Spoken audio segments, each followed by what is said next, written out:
We often talk about the first 3 months of life as the fourth trimester. And try and keep in mind that your baby has just spent 9 months in the womb with very little auditory stimulation and almost no visual stimulation.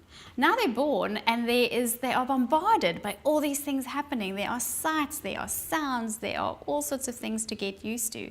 And even though you might look at your little baby who sleeps most of the time and you think they're not really doing much, but on the inside, their brain is working at a phenomenal rate. So all of your waking hours that baby is spending taking in things, everything that's going on around him.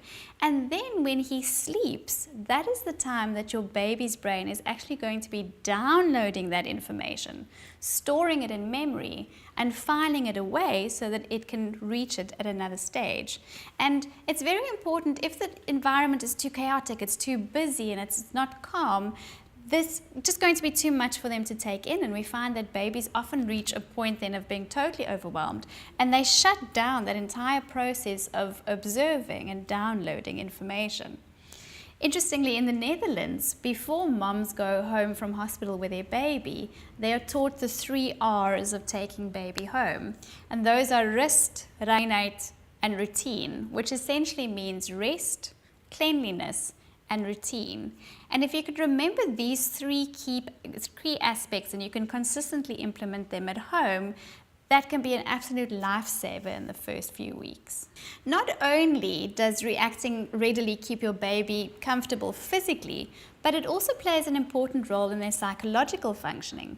We know that human babies are completely helpless when they're born and they have to rely entirely on someone else to survive in those first few weeks. So reacting to your baby's needs gives them this idea of, it's okay, I am being cared for, I am important, I'm going to be fine. It also helps to build that very important relationship of trust, that attachment and the bonding in the early few weeks. And that's so important, we know, for a child's social functioning later on as they go through life.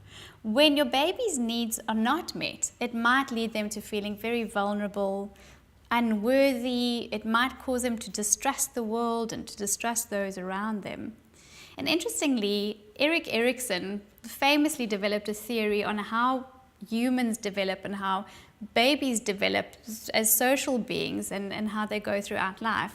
And Erikson proposed that there are certain stages in our lives where there are challenges that we need to try and successfully manage in order for us to build our personalities and our social functioning going forward. And all of these, Erikson found, build on top of each other so that you can only really progress to a second stage once you've successfully dealt with the first.